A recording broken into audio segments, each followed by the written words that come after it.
کہ محمد سے وفا تو نے تو ہم تیرے ہیں، یہ جہاں چیز ہے کیا لوح قلم تیرے ہیں، یقین محکم عمل پہ ہم محبت فاتح اعظم، یقین محکم عمل پہ ہم محبت فاتح اعظم، جہاد زندگانی میں ہیں یہ مردوں کی شمشیریں۔ آئیے اسی سلسلے میں تقاریر کا سلسلہ جاری و ساری ہے، اور اسی سلسلے میں گزارش کی جائے عالی جناب مولانا علی عباس صاحب زینبی صدر معرفت ٹرسٹ لاہور تشریف لائیں اور اپنے حصے کے وقت میں مومنین کے قلوب کو جامع تقریر سے منور کریں، بآواز بلند نعرہ صلوات سکتے اللہم صلی علی محمد و آل محمد۔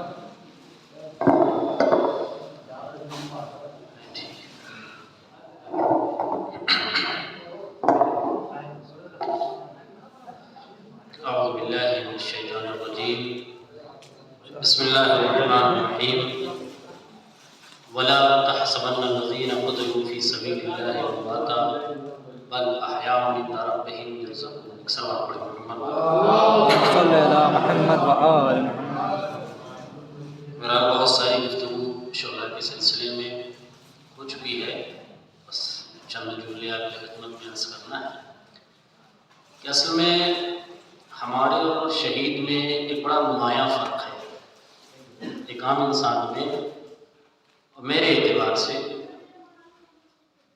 ہمارے اور شہید میں ایک نمایاں فرق یہ ہے کہ ہم مرنے کے بعد بھی ذائقہ موت نہیں بتا سکتے، ہم مرنے کے بعد بھی ذائقہ موت نہیں بتا سکتے، وہ شہادت سے پہلے ذائقہ موت بتاتے ہیں، انہیں معلوم ہوتا ہے کہ ذائقہ موت کیا ہے، اسی لیے اپنی موت کی اپنی شہادت کا سارا اہتمام وہ خود کیے بیٹھے ہوتے ہیں، کفن پہلے سے تیار ہوتا ہے، وہ لوگ آمادہ ہوتے ہیں، وہ اس لیے انہیں موت کا ذائقہ معلوم ہے کہ یہ کیسا ہوگا۔ اور شاید امام حسین علیہ السلام نے اسی لیے میدان کربلا میں حضرت قاسم سے پوچھ لیا تھا، ورنہ قرآن تو یہ کہتا ہے کل نفس ذائقۃ الموت، ہر نفس کو ذائقہ موت چکھنا ہے، یعنی اس کے لیے اسے مرنا پڑے گا، لیکن امام حسین علیہ السلام نے ذائقہ موت جناب قاسم سے پہلے پوچھ کے دنیا کو یہ بتانا چاہا کہ اگر شہادت کا ارادہ ہے تو ذائقہ موت پہلے سے معلوم ہونا چاہیے، اور یہ پہلے سے آیا ہوتا ہے۔ سب سے اہم چیز ایک شہید کے لیے یا اپنے آپ کو شہادت کے لیے آمادہ کرنے کے لیے جو ضروری ہے، شہادت کے سلسلے میں بہت ساری گفتگو مولانا تفسیر صاحب نے، مولانا شریف صاحب نے، جواب نے کیا، لیکن جس عنوان سے ہم بیٹھے خصوصی طور پر یاد شہداء میں جناب قاسم سلیمانی صاحب، ابو محمدی صاحب اور دیگر شہداء جو اس حادثے کی بنا پر شیطان اکبر کے اشارے پر ان کی شہادت ہوئی، تو قاسم سلیمانی صاحب کی کردار کو اگر آپ دیکھیں تو امام خامنہئی کے بعد ایران کی سب سے بڑی طاقت تھے، امام خامنہئی کے بعد ایک بڑی طاقت تھے جناب قاسم سلیمانی، لیکن ان کی شہادت سے تقریباً 1 سال یا 2 سال پہلے دھیرے دھیرے وہ بھی عوام ایران میں بھی نہیں، خصوصیات میں سے جو افراد تھے وہ لوگ انہیں جاننے لگے تھے، وہ لوگ انہیں پہچاننے لگے تھے کہ قاسم سلیمانی نام کا بھی کوئی فرد ہے جو اتنی طاقت والا، اتنی حیثیت والا ہے، جو اتنی بڑی طاقت، جو امام خامنہئی کے بعد اتنی بڑی طاقت ہے، ان کے پہلو میں بیٹھتا ہوا بھی نظر آتا ہے، لیکن صحیح سے لوگ ان کے بارے میں آشنائی نہیں رکھتے تھے، لیکن شہادت کے فوراً بعد وہ آدمی جو اتنا گمشدہ تھا کہ جسے لوگ جانتے نہیں تھے کہ اگر وہ کسی شاہراہ پہ، کسی چوراہے پہ ہمارے اور آپ کے درمیان سے گزر جائے تو ہم یہی سمجھیں گے کوئی ایک عام آدمی چلا جا رہا ہے۔ عموماً یہ ہوتا ہے کہ جیسے آپ کے اللہ میں، ہمارے اللہ میں کوئی ایک چھوٹا سا طالب علم، کوئی عالم دین گزر جائے تو سب جانتے ہیں کہ یہ وسیقہ عربی کالج میں پڑھنے والا ایک طالب علم ہے، اتنا مشہور ہوتا ہے وہ۔ ایک فلاں مسجد کا پیش نماز ہے، فلاں مسجد میں یہ امامت کرتا ہے، اتنا زیادہ تو کم سے کم وہ مشہور ہو جاتا تھا، لیکن قاسم سلیمانی کے لیے ملتا ہے کہ اگر وہ گزر جاتے تھے تو لوگ انہیں پہچانتے نہیں تھے، لیکن شہادت کے بعد ایسا کیا ہو گیا؟ بہت سارے شہید ہوئے،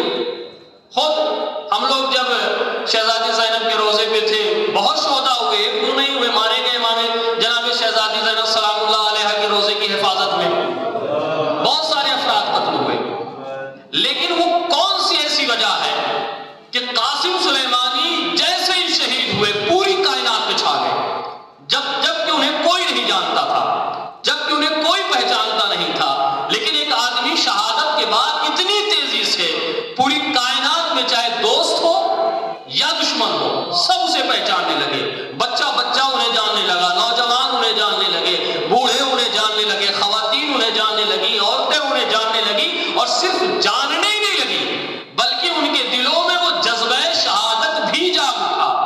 شاید اس کی وجہ یہ ہے کہ بہت پہلے ہمارے استاد محترم مولانا محمد حجت صاحب قبلہ کعبہ نے یہی بابل بابا کے امام بارگاہ میں اور حدیث و روایات بھی ہے، ان کا یہ جملہ تھا کہ انہوں نے کہا کہ کچھ چیزیں ایسی ہیں کہ اگر تم اللہ کے لیے کر رہے ہو تو تمہیں بتانے کی ضرورت نہیں ہے دنیا میں،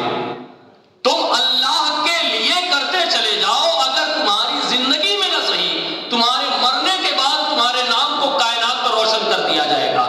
قاسم سلیمانی کا بھی یہی فارمولہ تھا، اپنی زندگی میں جو کچھ انہوں نے کیا ہے وہ رضائے پروردگار کے لیے کرتے رہے، اس لیے نہیں کیا کہ دنیا مجھے جانے کہ میں کون ہوں، میں کمانڈر ہوں، میں ایک طاقتور انسان ہوں، میں ایک صاحب منصب ہوں، نہیں، بلکہ ان کی نگاہ میں پروردگار تھا، جو کچھ ہوں میں اس کا عبد ہوں اور قوم کی خدمت کرنے کے لیے ہوں۔ یہی وجہ ہے کہ اللہ کے اور ان کے درمیان جو معاملہ تھا انہوں نے اپنے تمام اچھے کارناموں کو لوگوں سے چھپا کے کیا،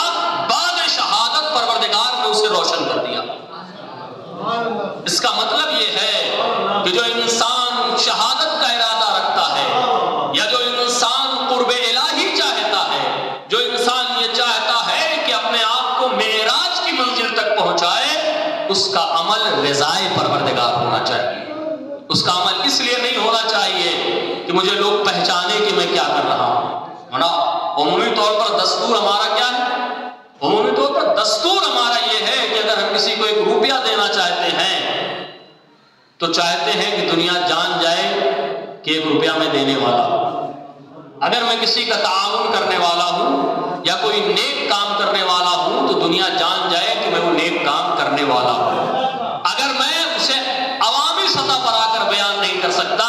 تو کچھ ایسے راستے تیار کر لیتے ہیں ہم جس کی بنا پر لوگ اسے بتاتے ہوئے پھرے۔ اس کا نتیجہ کیا ہوتا ہے کہ جتنے لوگوں میں اپنی شہرت کو چاہتا تھا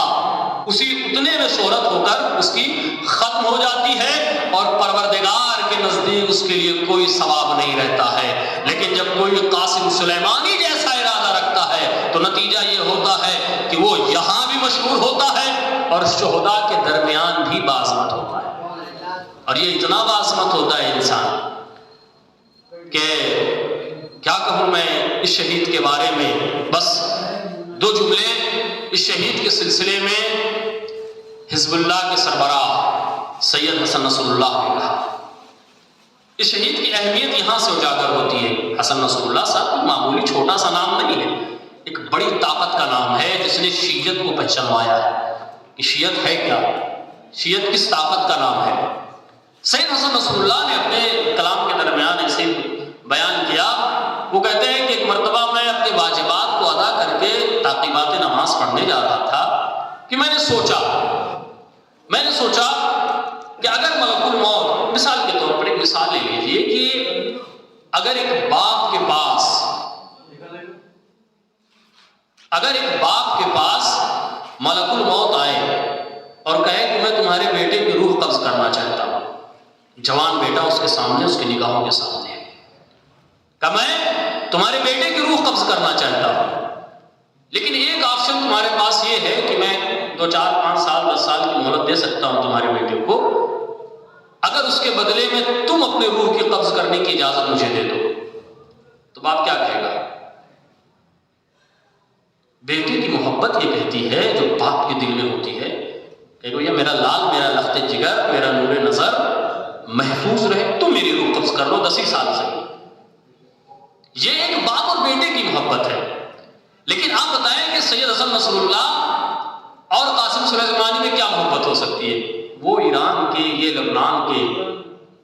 ان دونوں میں کیا ایسی محبت ہو سکتی ہے کہ سید حسن نصر اللہ فرماتے ہیں کہ میں نے ایسے تعقیبات کے لیے میں بیٹھا تو میں ایسے خیال میں تصور میں سوچنے لگا کہ اگر میرے پاس ملک الموت آتے اور کہتے ہیں کہ میں قاسم سلیمانی کی روح قبض کرنے کے لیے ایران جا رہا ہوں. تو کیا تم چاہتے ہو کہ قاسم بچ جائے؟ سید کہتے ہیں کہ میں اسے سوچ رہا تھا کہ ہاں بہرحال میں یہ چاہوں گا کہ قاسم جیسے شخصیت ابھی اس دنیا سے نکلنی چاہیے.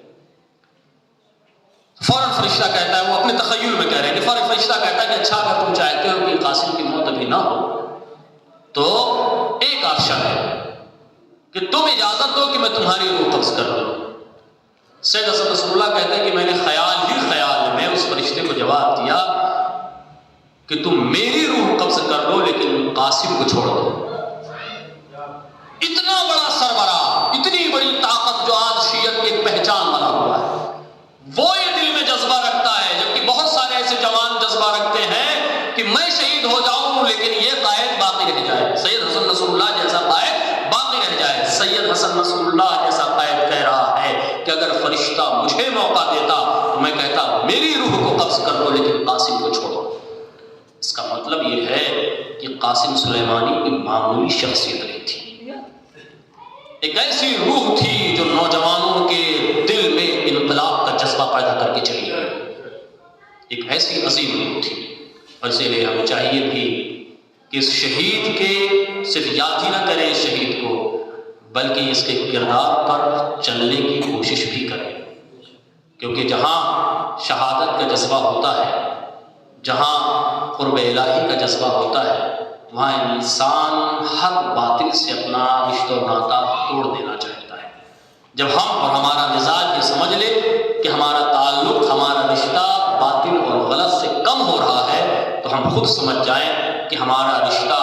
شہادت کی جانب تیزی سے ہمارا قدم بڑھ رہا ہے اور ہم قرب الہی کی جانب اپنے قدم کو بڑھا رہے ہیں.